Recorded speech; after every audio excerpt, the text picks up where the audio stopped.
a world obsessed with filters and facades, the most powerful magnetism comes from what we dare not show. What if the key to becoming truly unforgettable isn't found in perfection, but in the courage to be unapologetically real? Carl Jung, the master of the human psyche, revealed a profound truth. We don't desire what appears flawless. We're drawn to what feels authentic. The 7 paradoxical traits of an unforgettable person aren't the ones society told us to chase.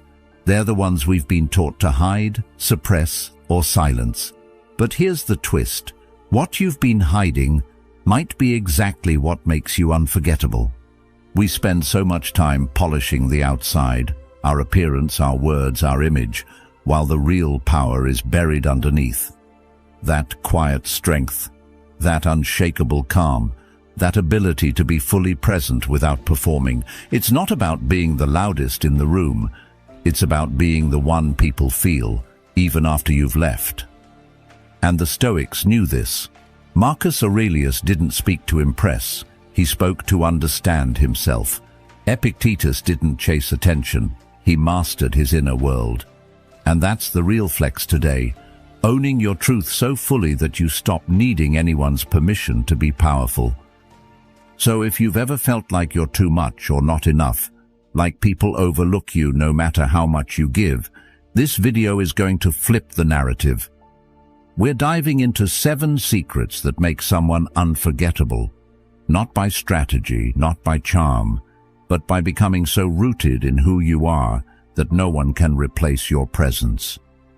And if this kind of content speaks to something real in you, if it challenges you or brings you peace, then there's one simple free favor I'll ask. Just tap that subscribe button. That's how we keep growing this space together, with truth, with depth, and with no filters. Let's get into it. Secret 1. Don't be a filtered version of yourself. Let's be honest. Most of us are performing without even realizing it. Not on stage, not in front of an audience, but every day, just trying to keep up. We edit our emotions like we edit our photos. We post smiles while our hearts are tired. We tell people we're fine because it's easier than explaining what's really going on. It's become second nature. But here's the problem. When you perform too long, you start to forget who you actually are underneath the act. You trade authenticity for approval, and after a while, the approval stops feeling like enough. Aristotle once said, "Knowing yourself is the beginning of all wisdom." But how do you truly know yourself if you've spent years becoming who the world told you to be? This isn't just about social media. It's about a mindset. It's about the way we hide our opinions in conversations or water down our excitement so we don't come off as too much. It's the way we avoid taking up space because somewhere along the way we were taught that being fully ourselves was risky, too loud, too different, too inconvenient. But guess what? Every person who ever changed the world was all of those things. Carl Jung wrote, "The privilege of a lifetime is to become who you truly are. Not who your parents expected, not who your job prefers, not the version your friends are most comfortable with. You, the raw, unfiltered, flawed, evolving version. That's where your power lives, not in the polished image, but in the truth beneath it." Jung's entire psychological model was built around individuation, the process of integrating all the parts of yourself, even the messy ones, to become whole. And let's be real, wholeness is way more compelling than perfection. Think about the people who've left the deepest impression on you. Were they the ones who had it all together? Or the ones who made you feel like it was okay not to? The people who were honest, even when it wasn't pretty. The ones who laughed without hesitation and cried without apology. Those people stay with us, not because they were flawless, but because they were real. And in a world drowning in fakeness, real is revolutionary. Socrates challenged us to examine our lives, not just live them on autopilot. And part of that examination means asking the hard stuff, like, where am I pretending just to be accepted? If you sit with that question long enough, you'll find the cracks in your identity. The little places where you've traded truth for comfort, those are the places that need your attention, not your judgment, your attention, because that's where the masks live. And when you peel them off, you start to feel something wild and unfamiliar, freedom. And here's the thing, they'll tell you being real is too much, that you're too emotional, too quiet, too intense, too soft. But notice how every version of too much is just code for hard to control. And that's the point. Stoic philosopher Epictetus taught that freedom isn't about doing whatever you want. It's about not being owned by anything outside of you. When you stop bending yourself to fit into someone else's comfort zone, you reclaim that freedom. You become someone who lives from the inside out, not the other way around. Plato spoke of the shadow on the cave wall, a false image we mistake for reality. How many of us are still living in that cave, still mistaking the shadow version of ourselves, the one we think is easier to digest, for the real thing? But there's nothing digestible about authenticity. It's bold, it's layered, it's challenging, and yes, it's absolutely worth it. Because once you stop hiding, something incredible happens. The people who are meant for you find you. Not the ones who tolerate your shine, but the ones who reflect it back. And the ones who aren't ready for your truth, they fall away. Quietly, naturally, without a fight. Let them go. Because you were never meant to be a watered-down version of yourself. You were meant to be whole, fully expressed, at peace with your contradictions. Not everyone will get it, and that's fine.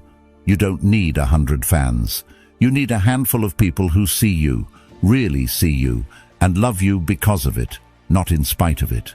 So the next time you find yourself playing it safe, putting on a mask to make someone else feel comfortable, pause.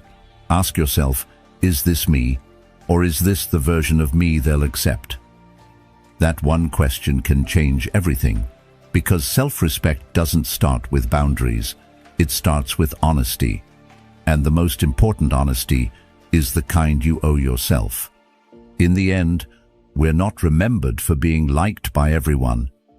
We're remembered for being real with the few who mattered. Let your presence be something they feel, not just something they see. Let your authenticity speak louder than your appearance, and let your truth be the thing that makes you unforgettable. Secret 2: grow without losing yourself. Growth is one of those things we all say we want, but not everyone understands what it really looks like. Because real growth, it's not just reading more books or hitting a new milestone. It's letting go of old versions of yourself without losing your soul in the process. It's choosing to evolve, not because you're chasing approval, but because you're aligning more and more with your true self. And let's be honest, some people confuse growth with performance. They shapeshift to fit in, not to level up. But fitting in has never been the same as belonging. One changes your outfit, the other changes your life. Plato once said, "The first and greatest victory is to conquer yourself." That's the heart of real transformation. It's not about impressing others with how much you've changed. It's about looking in the mirror and knowing that every step forward is something you chose, not something you were pressured into, not a survival tactic, not a mask, but a decision, a deep, quiet, grounded decision to become better, not for them, but for you.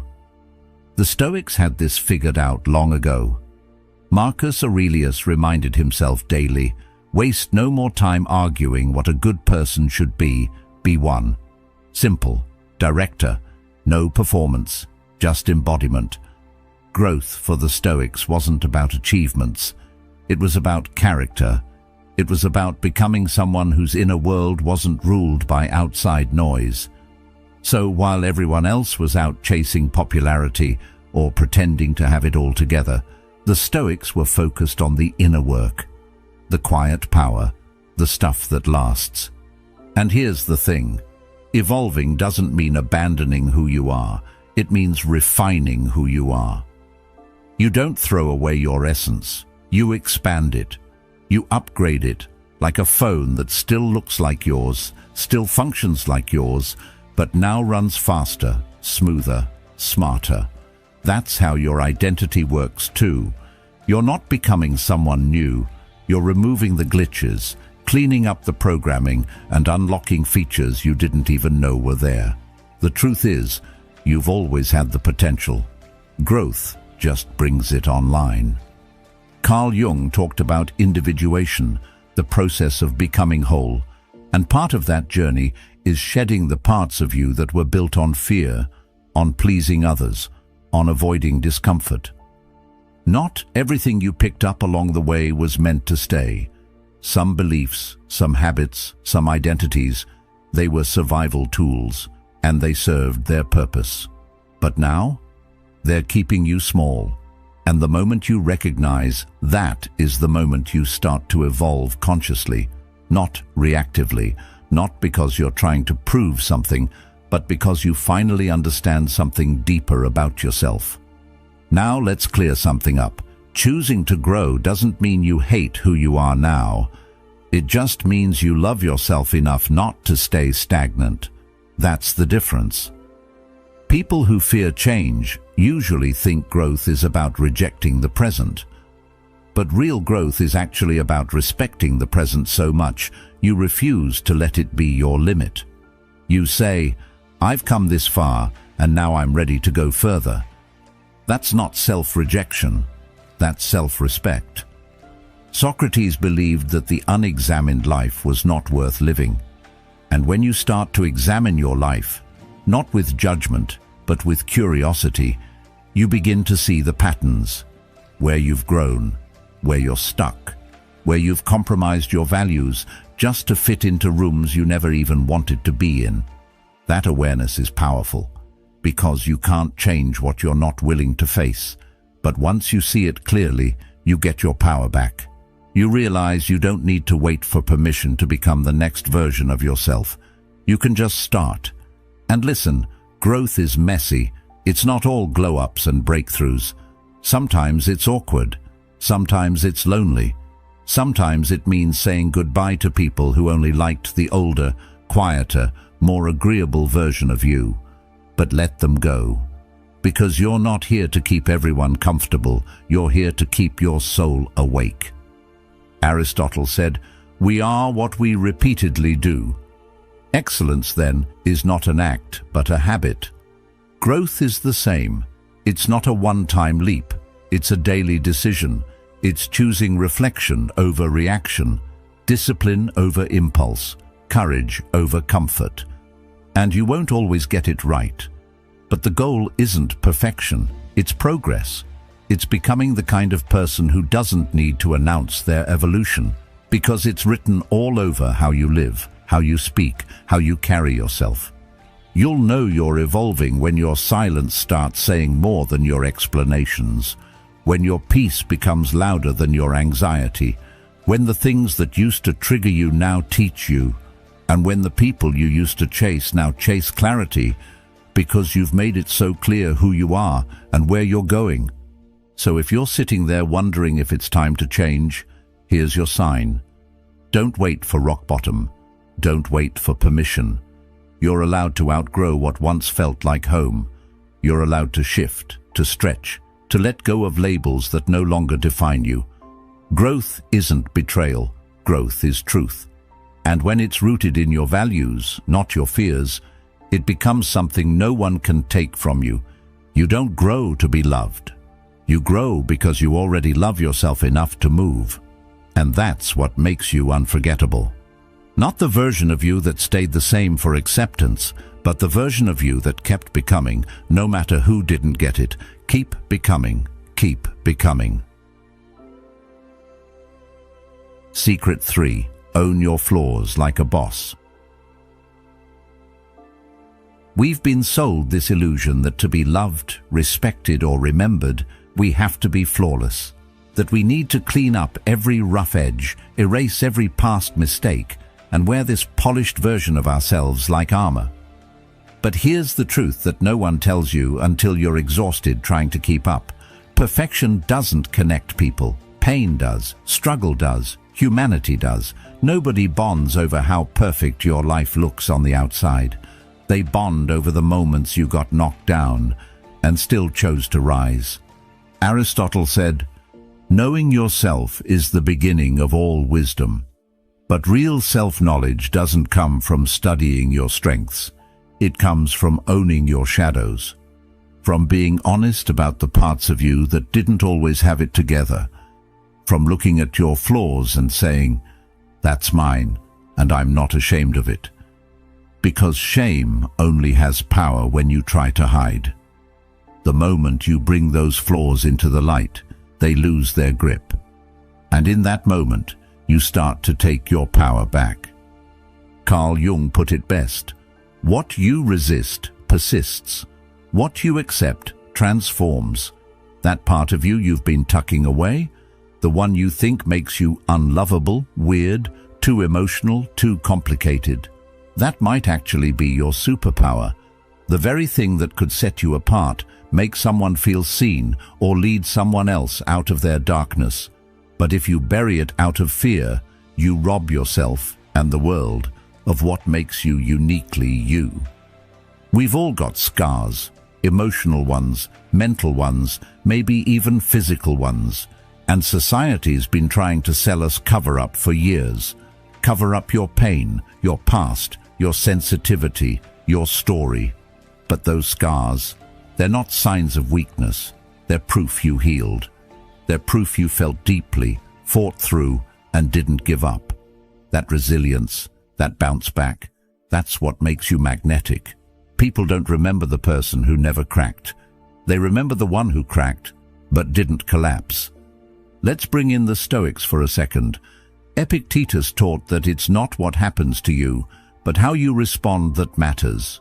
So, your mistakes, your failures, they're not who you are, but your response to them, that's your character, that's your identity, that's your story. And stories, by the way, don't move people when everything goes right. They move people when the protagonist faces the fire and keeps going anyway. Socrates said, "Be as you wish to seem, not perfect, not pristine, just real," because people aren't looking for idols. They're looking for proof that being human doesn't make them broken. And when you show up, flaws and all, you become a mirror, one that reflects back to others what's possible when you stop trying to be untouchable and start being honest. Now think about this. What's one thing you've been hiding because you thought it made you less? One chapter in your story you've been scared to share because you worried it would make people look at you differently? What if, instead of making you weak, that part of your story actually makes you unforgettable? What if the thing you've been ashamed of is actually the exact thing someone else needs to hear to feel less alone? Plato believed that truth was not just something external, but something deeply internal. And what greater truth is there than to say, yes, I've struggled, yes, I've failed, and yes, I'm still here. That's not a confession, that's a declaration. That's you standing in your full humanity and refusing to shrink for anyone else's comfort. Because here's the thing, the world doesn't need another filtered personality. It needs realness. It needs people who've been through it and didn't let it turn them cold. It needs people who still care deeply, even after being hurt. Who still show up fully, even when it's scary. That's the kind of presence that sticks with you. That's the kind of energy that walks into a room and makes people feel something. You don't need to apologize for the old version of you. They were doing the best they could with what they knew. You honor that version by becoming someone stronger, someone wiser, not by erasing them, but by building on them. Your growth isn't about forgetting where you've been. It's about owning it so fully that no one can use it against you. So if you've got flaws, welcome to the club. You're not broken, you're just real. And real people don't need to be perfect. They just need to be honest, resilient, and willing to show up even when they're not finished healing. Secret 4. Stop needing.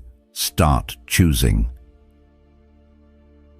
There's this quiet desperation so many of us carry without even realizing it.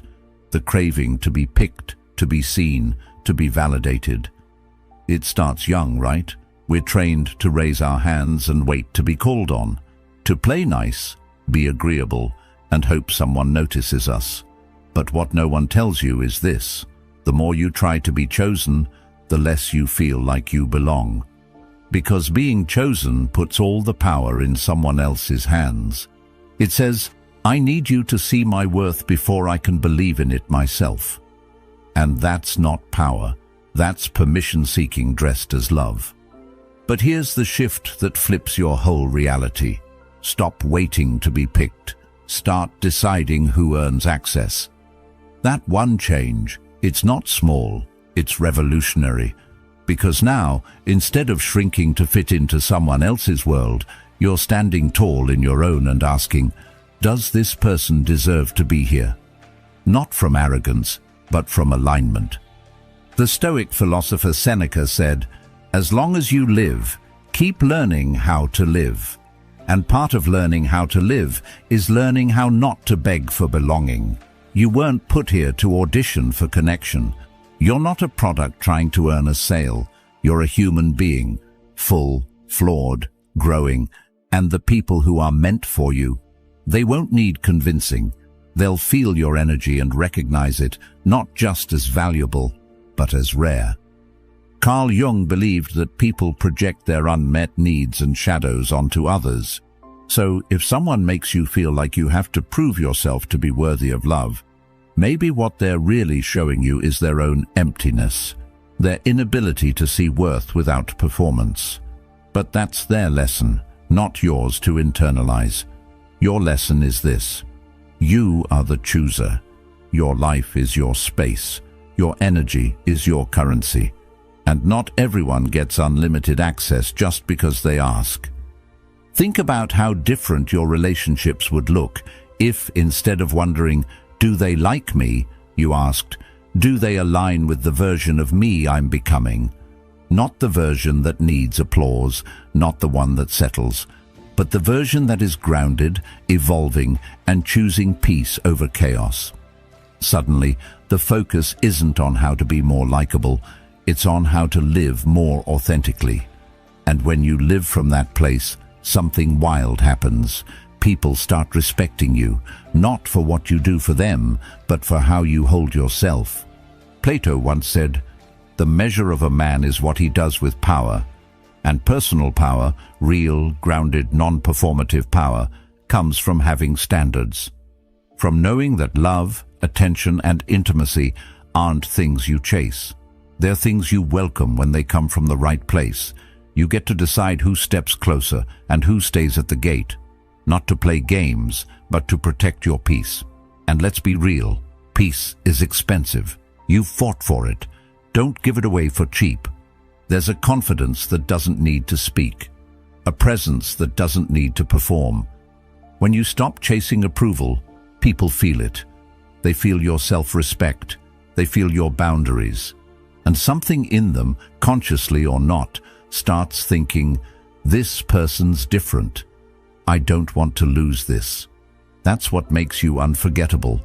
Not because you were the loudest, not because you were the most agreeable, but because you were whole, and you didn't hand out pieces of yourself to everyone who smiled at you. Socrates taught that the secret to change is to focus all your energy not on fighting the old, but on building the new. So build this version of you, the one who doesn't shrink, the one who doesn't ask to be chosen, the one who knows that the right people will never make them question their worth. And the wrong ones? Let them go. You don't need their permission to be powerful. So from now on, don't measure your value by how many people want you. Measure it by how true you are to yourself. Because when you show up with that kind of energy, that kind of intentionality, people feel it. And more importantly, you feel it. You walk different. You choose better. You no longer need to be chosen. You already are, by you, and that's what changes everything. Secret 5. Be intense, without apology. There's this unspoken rule floating around. Don't feel too much. Don't speak too passionately. Don't care too deeply. Be chill. Be easy. Be low maintenance. But let's tell the truth. None of that creates real connection. It creates distance. It creates performance. It turns you into a muted version of yourself. And if you've ever been told you're too much, too emotional, too sensitive, too intense, I want you to hear this loud and clear. That's not a flaw, that's a gift. You feel deeply because you care. You express intensely because you're alive. You're not too much. You're just not easy to ignore. Carl Jung believed that the emotional world was not something to repress, but something to integrate. He said, "There is no coming to consciousness without pain." That intensity you carry, it's not there to break you, it's there to wake you. It's the part of you that won't allow life to stay surface level. And yes, it may make some people uncomfortable, but that's not your problem to fix. That discomfort usually says more about their emotional limitations than your emotional intelligence. And let's talk about intelligence for a second. Emotional depth is not weakness, it's wisdom. Aristotle spoke of the virtue of moderation, but he didn't mean suppressing your nature. He meant mastering it, directing it, feeling without drowning, loving without losing yourself. That's the difference between chaos and courage. And make no mistake, your ability to feel deeply is courageous. Because in a world where most people numb out, scroll endlessly, or build walls, you show up with your heart still open. That's not too much. That's rare. Now, why do people call you too much? Because intensity can't be controlled. It demands presence. It asks questions. It feels everything. And that level of honesty scares those who are hiding behind masks. Your passion makes them question their apathy. Your tears make them face their numbness. Your truth, it makes them uncomfortable with their lies. So rather than do the work to meet you where you are, they label you too intense, too emotional, too complicated. But that's not truth. That's projection. The Stoics, yes, even the masters of self-discipline, never told us to deny emotion. They told us to understand it. Marcus Aurelius wrote, "You have power over your mind, not outside events. Realize this, and you will find strength." That includes your emotional life. You don't need to tone yourself down. You just need to direct your fire. Channel your passion. Let your emotions inform you, not rule you. That's strength. That's emotional maturity. That's what sets you apart. Socrates once said, "To know thyself is the beginning of wisdom." Well, knowing yourself means knowing how deeply you feel and not making yourself wrong for it. It means honoring the fact that your sensitivity isn't weakness. It's awareness. It's your radar for truth. It's the reason you walk into a room and feel what no one is saying. It's why your intuition is so strong, why your connections go deeper, and why the people who truly know you feel seen in a way they've never felt before. So no, you're not too much. You're just unwilling to live small. You're unwilling to fake indifference. You're unwilling to detach from things that matter to you. That doesn't make you difficult. That makes you authentic. And in a world that teaches people to shut down, you're choosing to stay open. That's a choice. That's a strength. And it's unforgettable. So the next time someone tells you you're too much, smile. Look them in the eye and say, "Then go find less." Because you're not shrinking to fit inside someone else's comfort zone. You're expanding into your full emotional power. And the people who are meant for you, they'll never ask you to shrink. They'll rise to meet you. They'll match your depth. They'll celebrate your passion, not flinch from it. Because people who feel deeply love deeply, and people who love deeply, they change lives. So don't dim that. Don't dilute it. Be all of you. Be bold. Be passionate. Be honest, because that's how you leave your mark, not by being agreeable, but by being real. Secret 6. Hold your standards without guilt. There's a quiet power that comes alive in someone the moment they realize they deserve more. Not in a loud, boastful way, but in that calm, steady presence that says, I'm not settling anymore. It's like a switch flips, and suddenly the old patterns, the one-sided relationships, the draining conversations, the tolerating, the pretending, they stop. Not because the world changed, but because they did. Because once you know what you're worth, the begging ends, the chasing ends. You're no longer seeking scraps of love or fragments of attention. You're holding out for what's real. Epictetus, one of the great Stoic philosophers, said, "Never value anything as profitable to yourself which shall compel you to break your promise, to lose your self-respect, or to hate any man." Translation: if you have to betray yourself to keep someone, it's already too expensive.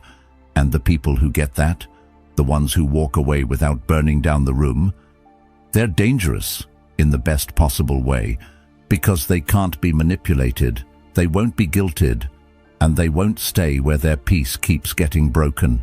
See, most people aren't afraid of losing someone who needs them. They're afraid of losing someone who doesn't need them, but chose them. There's a difference. When you know what lifts your energy and what drains it, you stop making decisions from loneliness. You start making them from clarity, and that's rare. That's magnetic. That's what makes people want to earn a place in your life instead of assuming one. Carl Jung said, "The most terrifying thing is to accept oneself completely. But the truth is, once you do, you stop asking others to do it for you. And when you're no longer performing for love, people start seeing the real you. That version, the one who's grounded, self-respecting, unwilling to play small, is the version they don't want to lose, because that kind of presence is stabilizing. It's refreshing. It's real. But let's be clear. Boundaries aren't walls. They're filters. They don't push people away. They let the right ones in. Boundaries say, here's what I will allow. Here's what I won't. Not because I'm cold, but because I'm clear. And that clarity, that's what keeps your energy safe. That's what makes sure you're not constantly in repair mode, recovering from things that should have never gotten through your door in the first place. Socrates taught that the secret of change is to focus all of your energy not on fighting the old, but on building the new. So if you're tired of being drained, overlooked, or taken for granted, maybe it's time to stop trying to fix the people who don't know how to value you. Maybe it's time to build a new standard, a new way of showing up that doesn't bend just to keep the peace. Because peace that costs your self-worth is just disguised self-abandonment. And here's the thing, knowing what you deserve doesn't mean you think you're better than anyone. It means you've finally decided you're not less. That decision changes the way you speak, the way you love, the way you choose. You stop entertaining half effort, half presence, half truth. You don't demand perfection, but you require consistency. You don't want fairy tales, you want honesty. And you stop asking, am I asking for too much? And start asking, why was I settling for so little? Aristotle said, we are what we repeatedly do. Excellence, then, is not an act, but a habit. So let self-respect become a habit. Let saying no when something feels off become natural.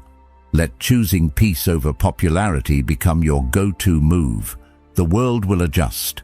The wrong ones will fall away. The right ones will rise. So here's your challenge. Revisit your standards today.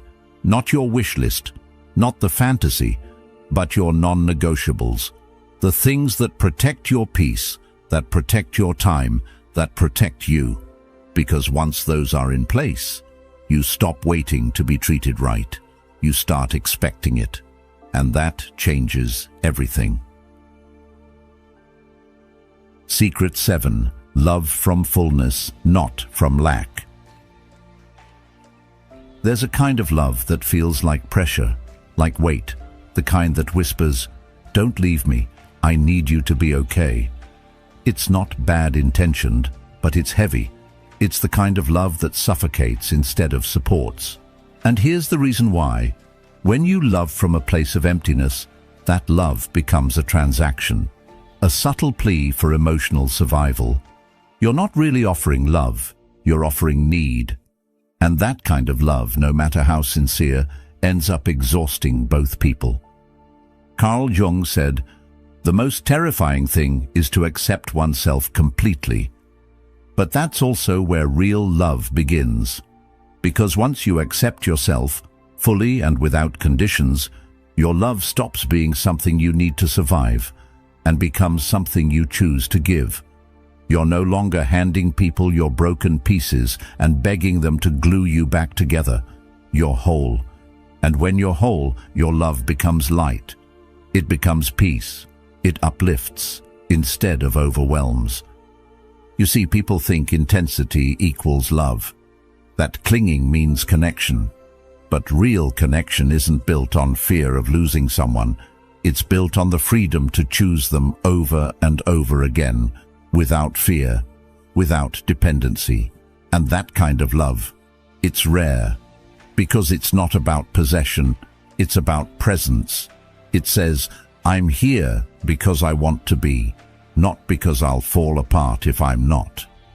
The Stoics taught that our peace should never be at the mercy of things we cannot control. Epictetus reminded us, "Only the educated are free," in this case, emotionally educated, free from the need to be validated to feel worthy, free from giving love just to receive it back. When you've done the inner work, when you've filled your own cup, you don't chase love anymore, you radiate it. And radiance is unforgettable. Think about it. When someone walks into a room with calm confidence, with joy that doesn't rely on others, you feel it. It's magnetic, it's grounding, it's healing, and people fear losing that kind of energy, not because it feeds their ego, but because it awakens something real, something stable, something sacred. You don't get that kind of presence from someone who's emotionally starving. You get it from someone who knows they're already full, and anything they share is a gift, not a cry for rescue. Socrates once said, "The hottest love has the coldest end." That's the kind of love born from obsession, from neediness, from trying to fill a void through someone else. But when your love starts from fullness, when it flows from a life you've built, peace you've earned, joy you've discovered in your own silence, that love doesn't burn out. It evolves, it breathes, it doesn't collapse under its own weight, because it's not asking to be saved. It's offering a hand to walk beside someone. This is why it's so important to fill your own cup first, not later, not when someone worthy comes along. Now, because if your cup is empty, you'll drain every connection, trying to quench a thirst only you can satisfy. But if your cup is full, if you've spent time healing, loving yourself, building your sense of worth, you'll give from your overflow. And the people who deserve to be close to you, they won't try to drink from your source. They'll be nourished by the abundance. And they'll honor it. Aristotle believed that the highest form of love, philia, was not romantic, but virtuous friendship, a bond between people who seek the good in each other and themselves. That kind of love doesn't cling, it doesn't control, it strengthens both people to become more of who they truly are. And you only get there by being whole before you arrive. So ask yourself, am I giving love from a wound or from wisdom? Am I offering my heart from fear or from freedom? Because love should never feel like a lifeline. It should feel like light. And the truth is, you don't need someone to complete you. You need someone who complements the wholeness you already fought hard to earn. That's the energy people are afraid to lose. That's the presence they'll never find twice. So take care of yourself first. Fill your soul. Know your worth.